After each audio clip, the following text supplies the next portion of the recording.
alam niyo po, hanggat maaari, kung may nararamdaman tayo at may nararanasan tayong distraction, ilayo na natin yung sarili natin doon at humanap tayo ng mga kapatiran na tutulong sa atin para mag-apoy tayo.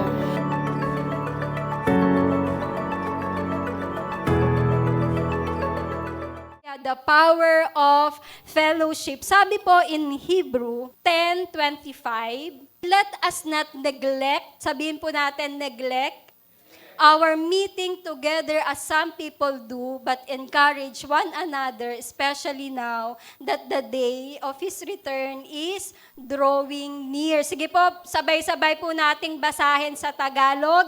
In 3, 2, 1, go! Okay, nalalapit na ngayon ang huling araw. Alam niyo po, on my personal testimony about fellowship, hindi po ako yung tipo ng tao na mahilig pong makihalubilo sa mga tao. Amen.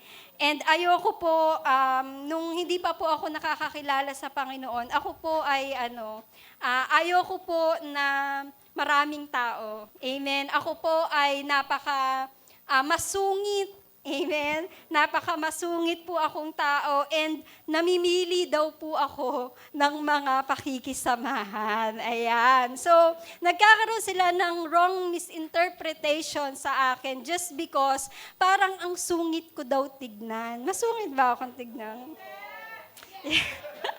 Yan. So, ayan po, yun yung first impression sa akin na tao, parang antaray ko daw, parang ang hirap ko daw lapitan, kasi ganun daw po yung tingin nila sa akin. And may part doon na parang tama naman. Amen po. I am a very independent person. Amen. Me, myself, and I. Ayan, sino ang nakakaano sa akin na napaka-independent na tao? Feeling ko kaya kong mabuhay mag-isa. Ayan. Yan, ako po ay nakakulong sa sarili kong kwarto nung ako ay dalaga pa. Amen. Masaya akong nakikita ang 4 na sulok ng aking kwarto at masaya ako na nakakulong doon. Amen. Tas minsan din naman, kahit na may asawa ako, kapag kayong mga anak ko nandoon sa mami ko, sa mga kapatid ko, masaya akong ine-enjoy ang aming kwarto na walang maingay na Carlos at walang magulo na Lucas. Amen? Yun po yung personal testimony ko pagdating po sa akin. In short, ayoko nang nakikipag-usap. Amen? Alam niyo po, minsan tinanong ko si Lord, bakit mo ba ako ginawang pastor? Amen? Kasi sa dami-rami ng mga tao na maging pastor, parang hindi naman ako, parang hindi naman ako nababagay doon. Kasi on my character, amen? Kasi yun nga yung tingin ko po sa aking sarili. Alam niyo po, kung bakit po ako ganun, gusto ko lang pong i-share sa inyo na grabe po akong magmahal sa tao. Amen? And kapag mahal kita. Amen. Gagawa ako ng paraan. Talagang ipagtatanggol kita bilang kapatid ko, bilang kaibigan ko, bilang kapatiran kay Kristo. Itaga mo talaga sa bato. Amen. Ilalabas ko yung pagkamasungit ko, ilalabas ko yung pagkamaldita ko. Amen.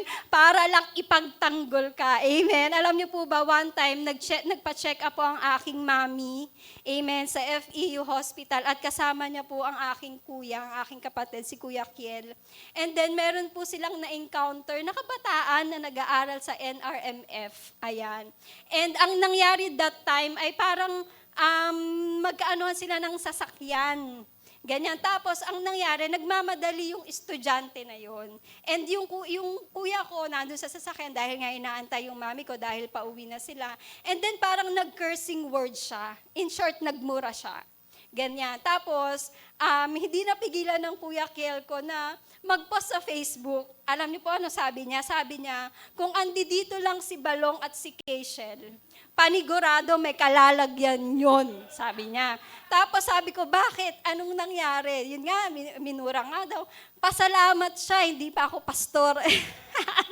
Amen. Pero dahil masungit ako, mataray ako, talagang kung nandoon ako, babatuhin ko ng malaking bato yung salamin ng kanyang sasakyan. Wala akong pakialam kung ano man ang ikaso niya sa akin. Di bayaran ko siya, amen.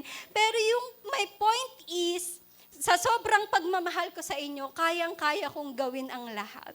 Amen. Ganun po ako magmahal. Ang nakakatakot lang po sa part ko, tawag dito, sobra akong magmahal, sobra din po akong masaktan. Amen. That is why I discourage myself na magkaroon ng relationship that time na makipag-usap, makipaghalubilo, kasi I know in myself na nakapag nasaktan ako, parang huling beses na nating pag-uusap yon, parang ganon. Pero, yun po yung panahon na ako po ay hindi pa binabago ng Panginoon. Amen. Nag-uumpisa pa lang po ako noon sa paglakad sa Panginoon. And salamat sa Panginoon, God changed my heart. Amen. He changed me in a way to open up my heart sa mga tao na kahit ano pa man yung gawin sa'yo, you are willing to, alam niyo po yon, to encourage them and to feel them na kahit na may nangyari, iparamdam pa rin po yung pagmamahal sa kanila. Alam niyo po, ito po yung verse na ibinigay sa akin ng Panginoon.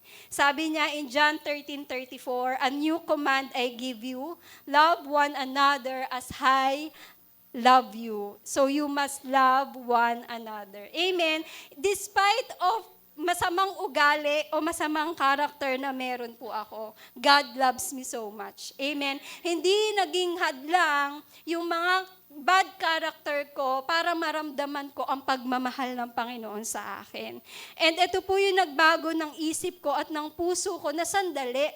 Kung si Lord nga, nagawa niyang mahalin tayo kahit na tayo ay makasalanan. Amen po ba?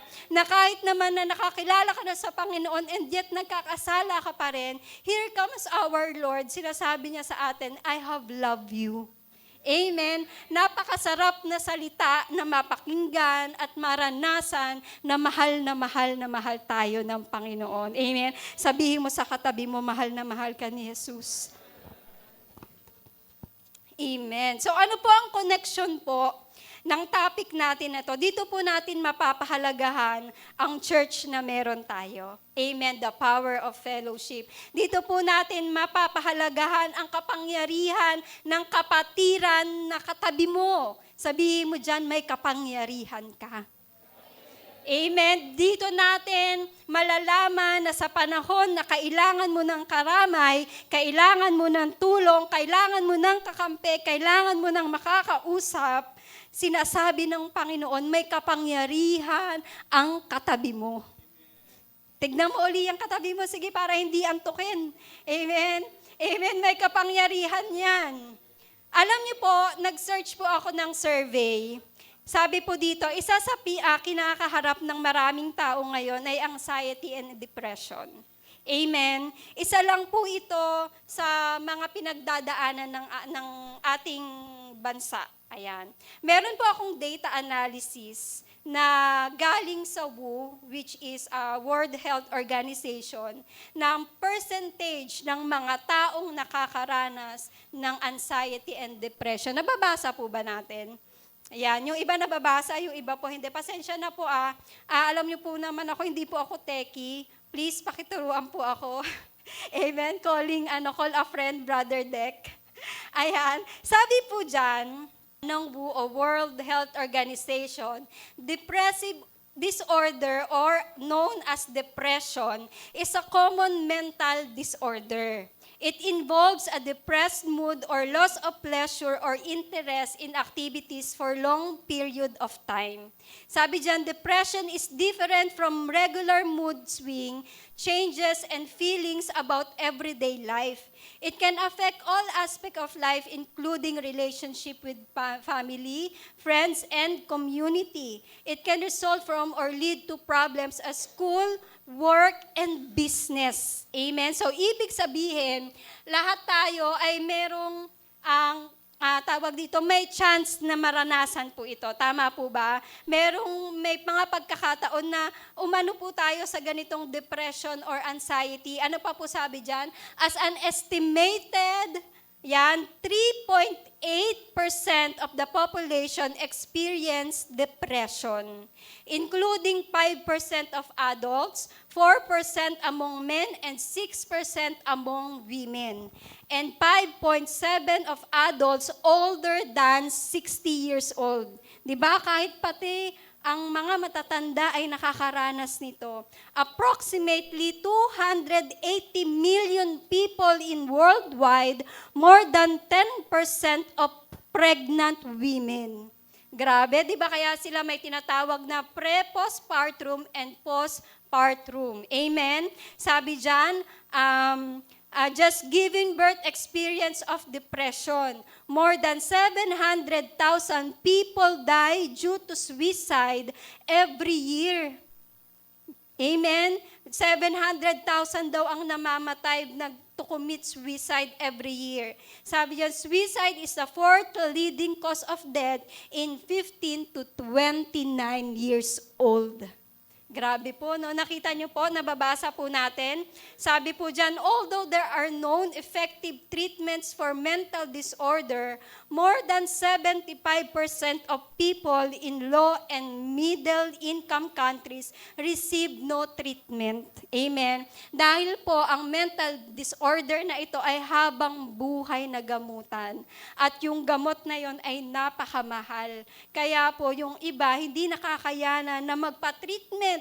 Amen. Sa mga psychologists pa lang, magkano na ang babayaran nila, hindi na nila kakayanin. So, barriers to effective care include a lack of investment in mental health care, lack of trained healthcare providers, and social stigma associated with mental disorder. So, ano daw po yung symptoms and pattern? Sabi dyan, during depressive episode, a person experiences a depressed mood, feeling sad, feeling irritated, feeling empty. They may feel a loss of pleasure or interest in other activities. So a depressive episode is different from regular mood fluctuations. They last most of the day, nearly every day for at least 2 weeks. So other symptoms are also present, which may be include, number 1, poor concentration, amen, feeling of excessive guilt or low esteem, hopelessness about the future, thoughts about dying or suicide, disrupted sleep, changes in appetite or weight, feeling very tired or low energy. Depression can cause difficulties in all aspects of life, including the community, at home, work, and school. Amen. Alam niyo po, bakit ko po ito ni-research?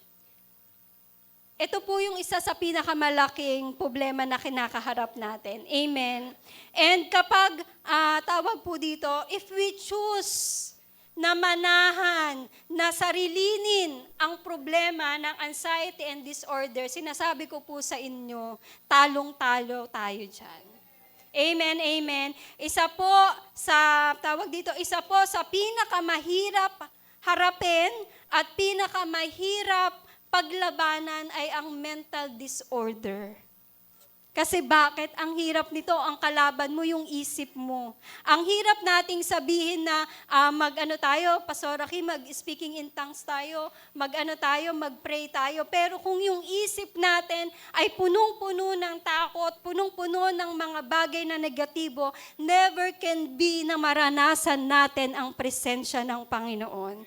Amen po ba? When God created us, our human body is composed in spirit, soul, and body. Amen. Kanina po, topic din namin yan. And gusto ko lang din pong i-share sa inyo that our spirit is a God-conscious part of us, which has a relationship and fellowship with Him. Amen. Create ng Panginoon ang ating spirit, amen, and God-conscious part of it para magkaroon tayo ng connection sa ating Panginoon. Amen. Also, God is a spirit and tayo ay nilikha din ng Panginoon through spirit. Amen po ba? Hindi tayo makakakonekta sa Panginoon kung tayo po ay spiritually dead and spiritually weak. Amen? Na kahit anong gawin mong Bible verses na kabisado mo, if you are not connected in the presence of God, ma-anxiety at ma-depress ka talaga. Amen? Amen? Our spirit is a God-conscious part. Ito yung may kaugnayan sa atin na kapag tinataas natin ang ating mga kamay, napupuspos tayo, nararanasan natin. Wait lang po. Amen. Nararanasan natin ang presensya ng Panginoon. Kasi bakit? Nakakakonekta ka sa Panginoon. Amen. Ibig sabihin na kapag nag-i-speaking in tongues ka, nakakapag-pray ka at ikaw ay napupuspos, ikaw ay naiiyak, ikaw ay masaya, ikaw ay hindi mo alam kung ano yung pakiramdam mo, you are connecting God in the spiritual realm. Amen. Ibig sabihin nun, nakapasok ka sa kaluwalhatian ng Panginoon, kaya tayo napupuspos. Amen. Kaso, ang mga nakakaranas ng mga anxiety and depression, ito yung mga tao na kahit anong gawin nilang pagpupuspos sa Panginoon, hindi talaga nila yun mararanasan at mararamdaman. Amen. Sabihin mo sa katabi mo, gusto mo ba yun? Amen, amen. Yan.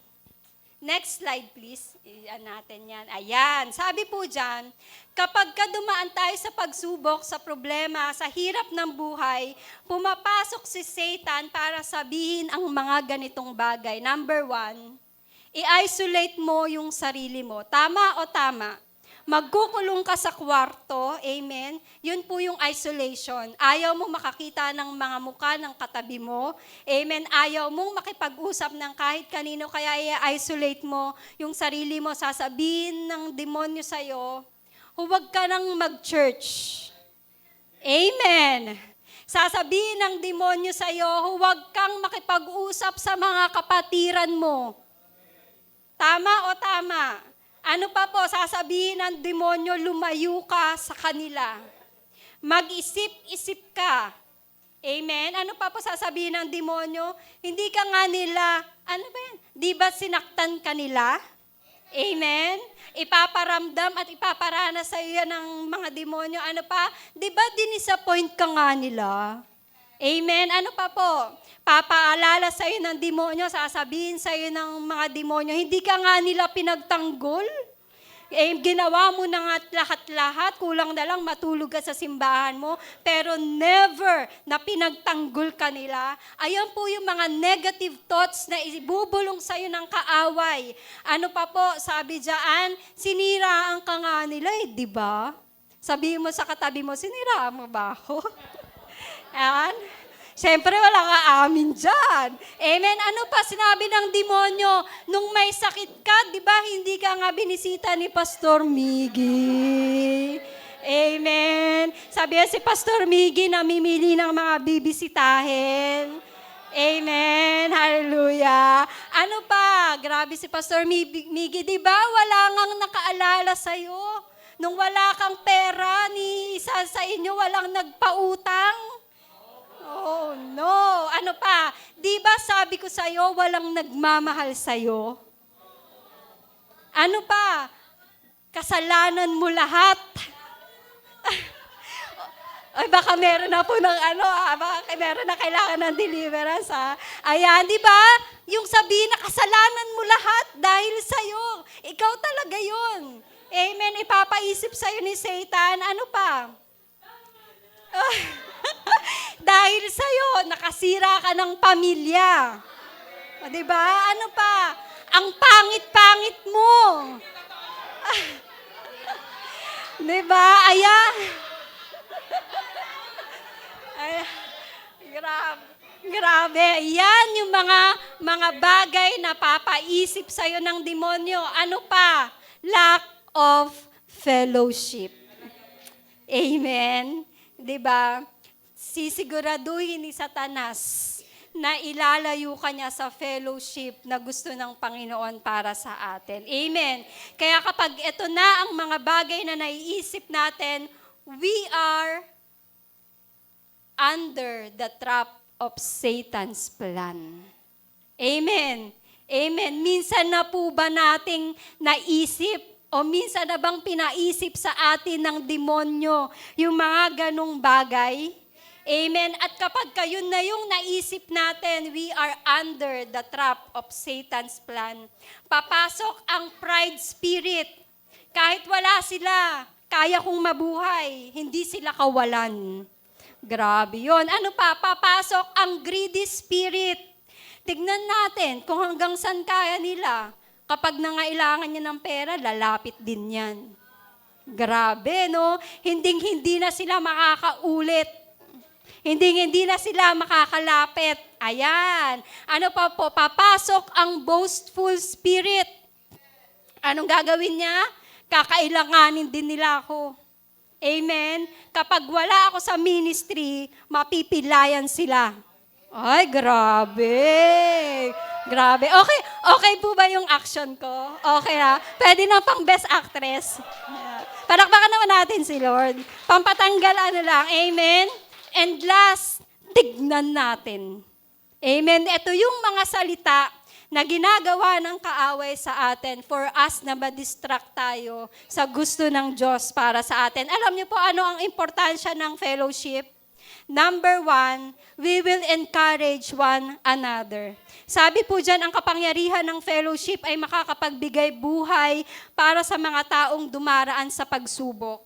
In 1 Thessalonians 5:11, so encourage each other and build each other up just as you are already doing.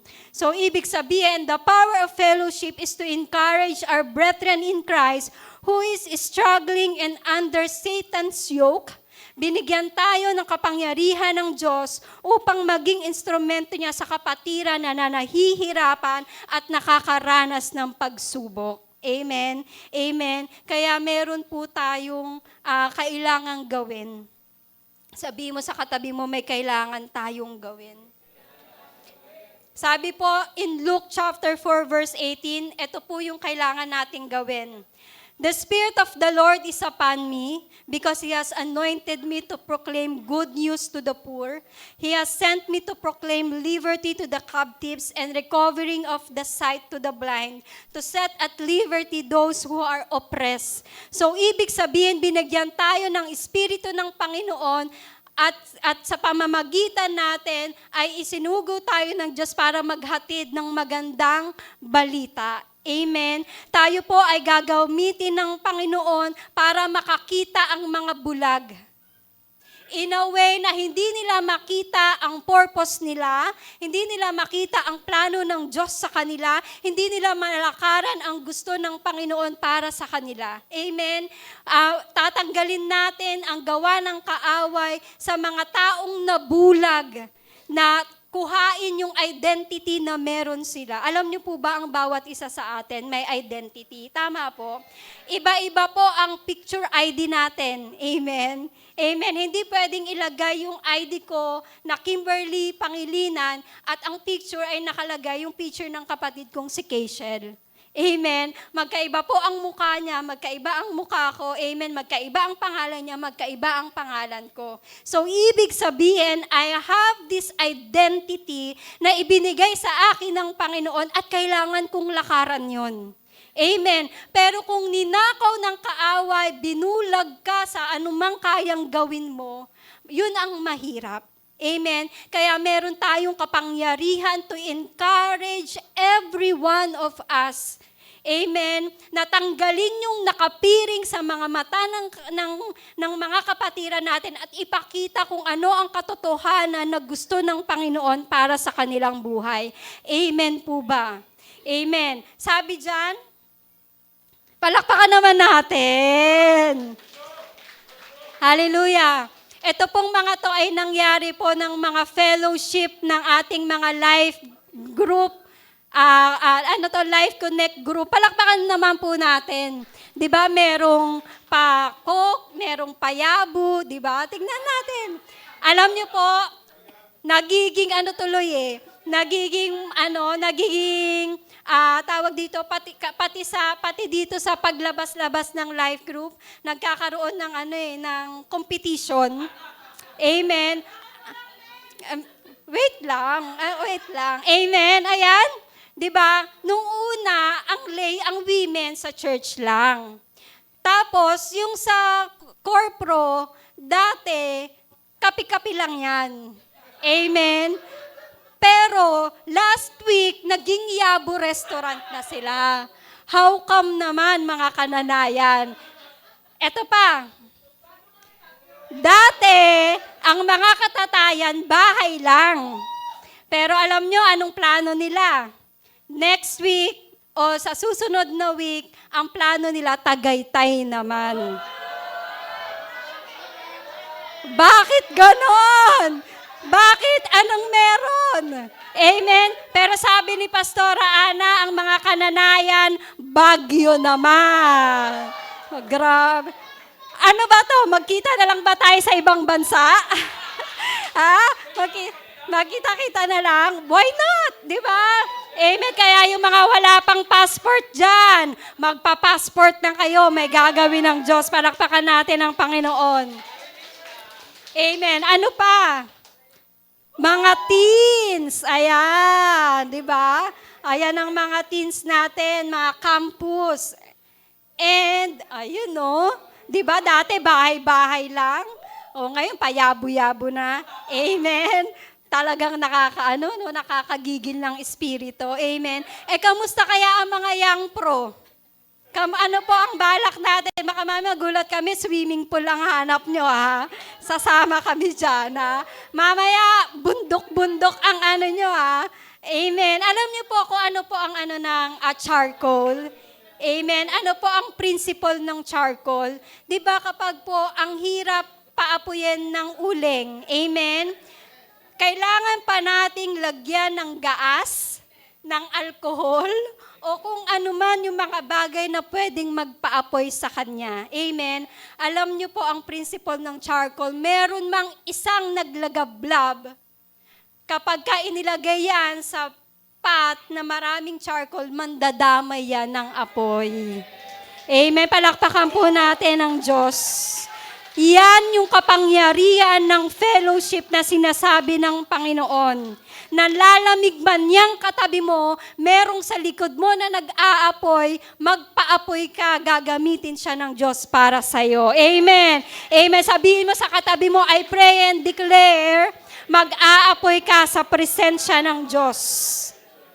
Amen. Hallelujah. Sabi po in Genesis chapter 2, mamaya na yan. Pagkatapos, sinabi ng Panginoong Diyos, hindi mabuting mabuhay ang tao ng nag-iisa lang.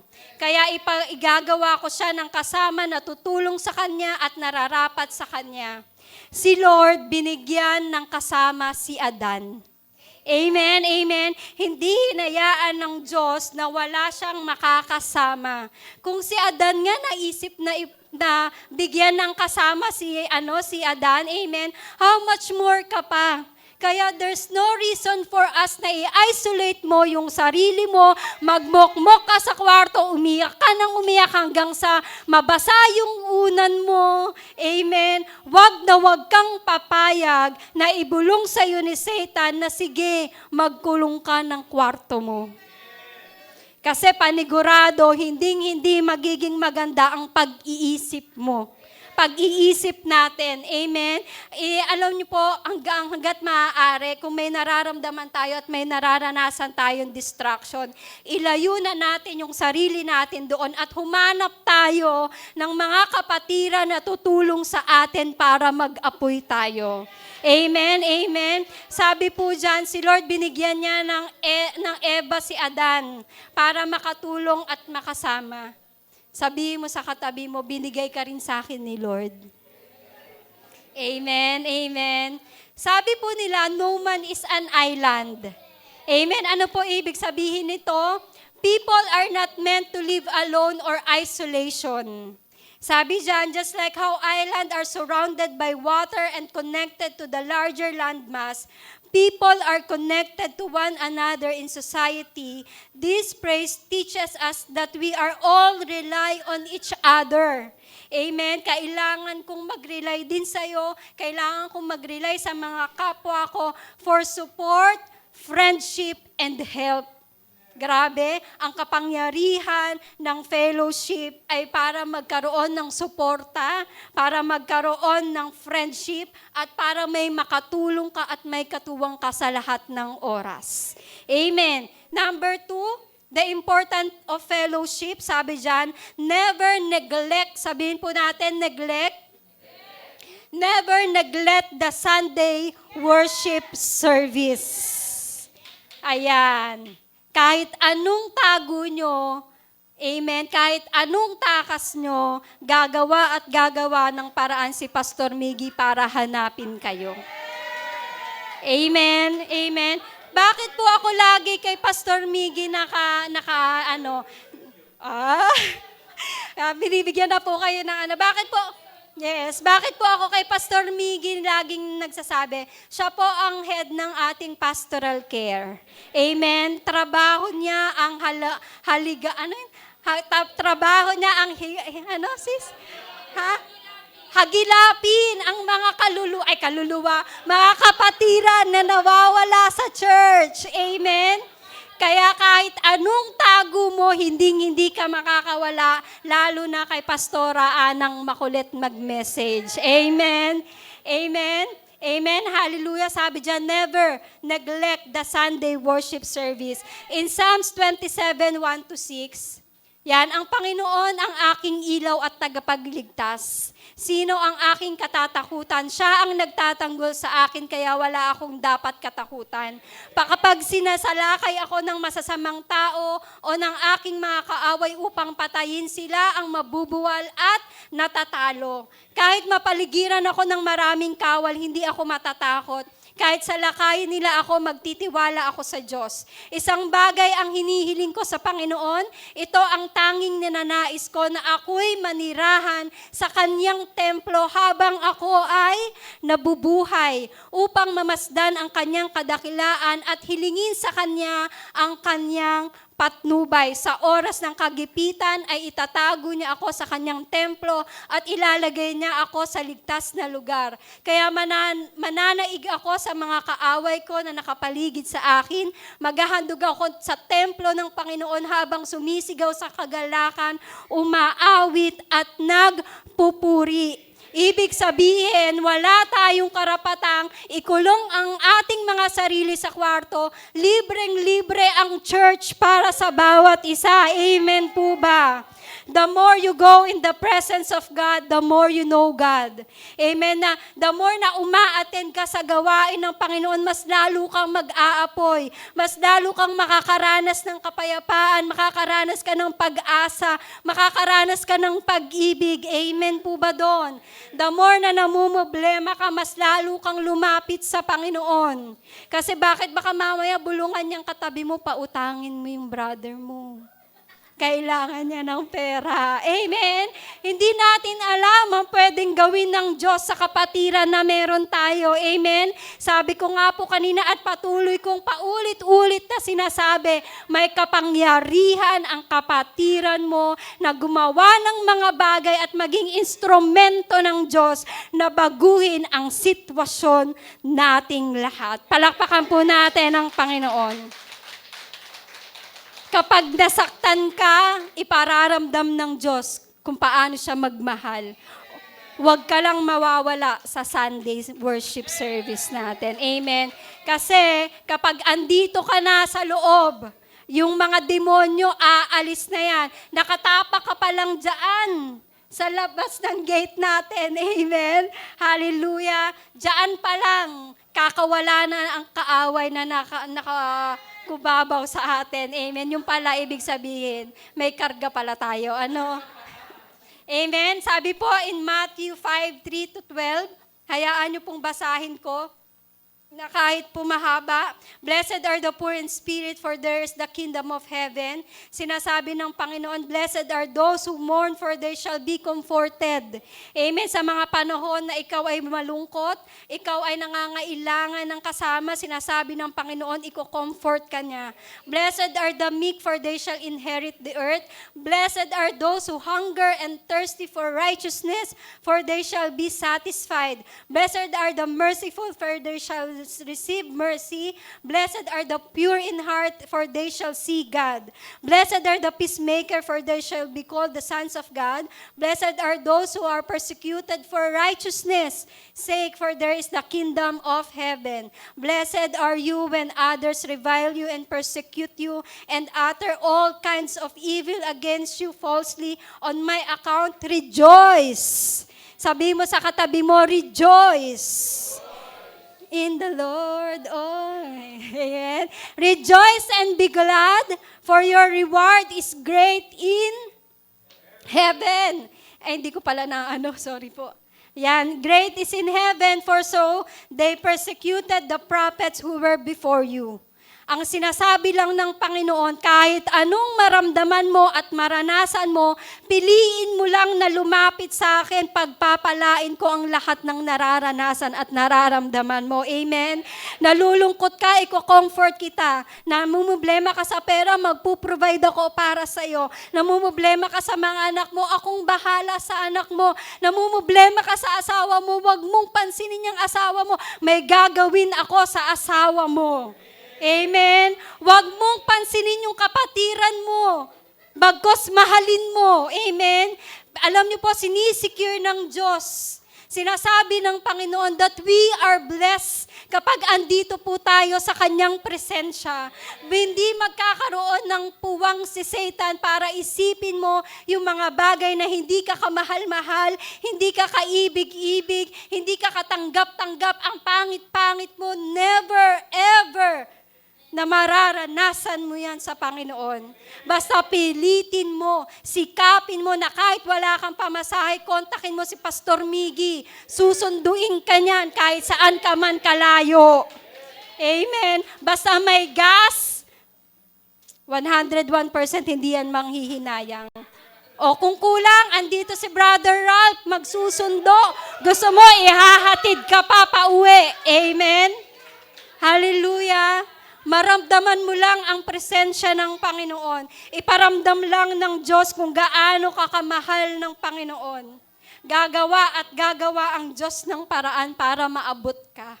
Amen. Kaya there's no way na i-isolate mo ang sarili mo, kapatid. Gagawa at gagawa kami ng paraan para ma-encourage ka. Amen. Gagawa at gagawa. Kahit gaano pa yan kaliit na butas ang lalakarin namin. Amen. Kahit anong gaano pa ng kaliit na lugar, papasukin ni Pastor Miggy para sa iyo. Para lang iparanas at iparamdam na kahit imposible, gagawa ang Diyos sa pamamagitan niya na kaya niyang gawin para sa iyo. Palakpakan po natin ang Panginoon. Malapit na po tayong matapos. Yan, number 3, sabi dyan, it will deepen your relationship to God and to His Word. Amen. Kapag ka daw tayo ay kapangyarihan daw ng fellowship at mas lalo tayong malalalim sa relasyon natin sa Panginoon at sa Kanyang mga salita, mas lalo tayong mapapamahal. Sabi po in 2 Timothy 3:16 and 17, all Scripture is breathed out by God and profitable for teaching, for reproof, for correction, and for training in righteousness, that the man of God may be complete, equipped for every good work.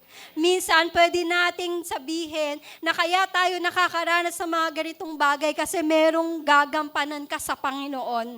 Amen. Huwag po tayong mawalan ng pag-asa sa mga taong napakapasaway. Kasi bakit? Kapag na-encounter nila si Lord one day, yung pasaway na yan ang magbabago ng buhay ng mga taong nakapaligid sa Kanya. Amen po ba? Sabi po dito, the Word of God will give you the assurance, whatever may happen, God is with you. Amen. He will never leave you nor forsake you. He will give you peace. He will give you comfort. He will give you the assurance that you are loved. He will provide for you. He has a better plan for you. God is with you forever and ever. In Jesus' name, amen. Hallelujah. Meron lang po akong 3 things to remember about fellowship. After po nito, magkakaroon tayo ng Life Connect group. Amen. 3 things to remember about fellowship. Number 1. Basahin po natin. 1, 2, 3, go. Avoid chismisan or wrong criticism to others. Amen. Kapag nagpe-fellowship tayo, siguraduhin natin na hindi natin pinag-uusapan ang kapwa natin. Amen.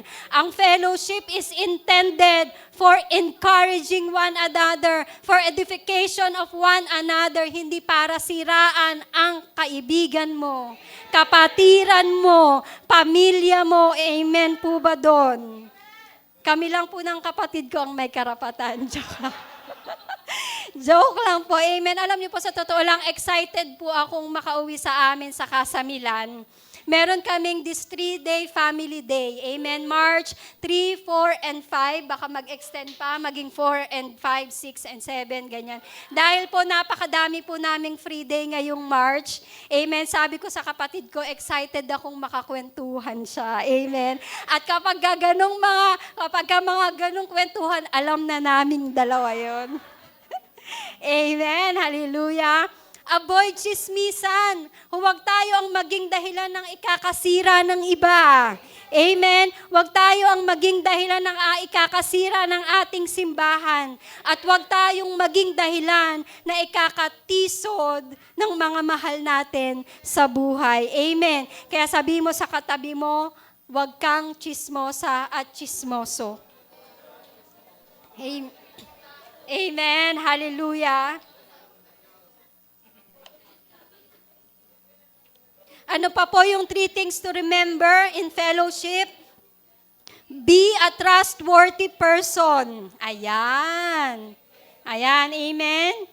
Be a trustworthy person. And number 3, set boundaries and avoid familiarity spirit. Amen. Alam niyo po yung ibig sabihin ng familiarity spirit, dahil kilala mo na siya, okay lang na kung ano na lang yung gawin mo sa kanya. For example, sa bahay, you are freely, sige, may rules ka na, isipin mo na lang na bahay mo na rin to. Amen? Pero dahil hindi ka nag-set ng boundaries at nagkaroon ka ng familiar spirit, hindi mo namamalayan yung napkin mo, amen, na dapat ay hindi to share, dahil wala ka ng boundaries, dahil hindi naman magagalit yan si Pastora Kim, okay lang kahit kuhain ko yung napkin nito, kuhain ko yung Milo nito, magtimpla ako ng kape, magsaing ako ng walang paalam, kukuha ako ng itlog, amen, yung mga ganong bagay. Set boundaries and avoid. Parang may nagre-reklamo dito. Anong meron dyan? Ha? Amen, amen, hallelujah. Naiintindihan po ba natin? Amen. Avoid chismisan, be a trustworthy person, and set boundaries. Ayan. Sabi po dito, these 3 can affect to your church members, and personal spiritual life if you will not be a good steward of someone's secrets and privacy. Amen. So, meron pa po ako. Ayan. Palakpakan naman po natin ang mga taong yan. Amen. Amen. Sige, lakasan naman natin yung palakpak. Ayan. Bibigyan ko lang po kayo ng idea kung ano po ang nangyayari or nagiging process po ng ating pastoral care. Amen. Ang head po ng ating pastoral care ministry is Pastor Miggy and Pas Ana. Amen. Sila po ang nangangalaga po ng ating mga kapatiran na nawawala, nagkakaroon ng sakit at merong problema. Sila po ang bumibisita po sa atin. Amen. Huwag po kayong mag-alala. Kami din po ay nag-under ng pastoral care with Pastor Miggy and Pas Ana. Amen. And after po nito, si Pastor Miggy ay meron pong mga leaders na hawak. Ayan po si Sister Rie, si Sister Jen, si Sister Naomi, si Brother Ralph, si Derek Carla, si Derek Erica, Pas Ana, and tawag dito, Tony, sis Tony, ayan. Sila po ang mga hawak na leaders na which is, sila yung nakikita natin sa groupings po natin every after the preaching. Tama po ba? Tama po ba? Ayan. So, alam niyo po yung mga tao pong ito, for example, si Brother Ralph, si Kuya Ralph, ganyan. For example, ang katatayan ay may problema. Kunwari, for example, i-example ko na yung Kuya Kim ko kasi alam mo, example ko pa. Kunwari, si Kuya Kim may problema, lalapit siya kay Kuya Ralph, kapatid, ganito pwede bang makahiram ako ng 1,000 dyan? Ganyan. Tapos, syempre, hindi magawa ng paraan ni Kuya Ralph.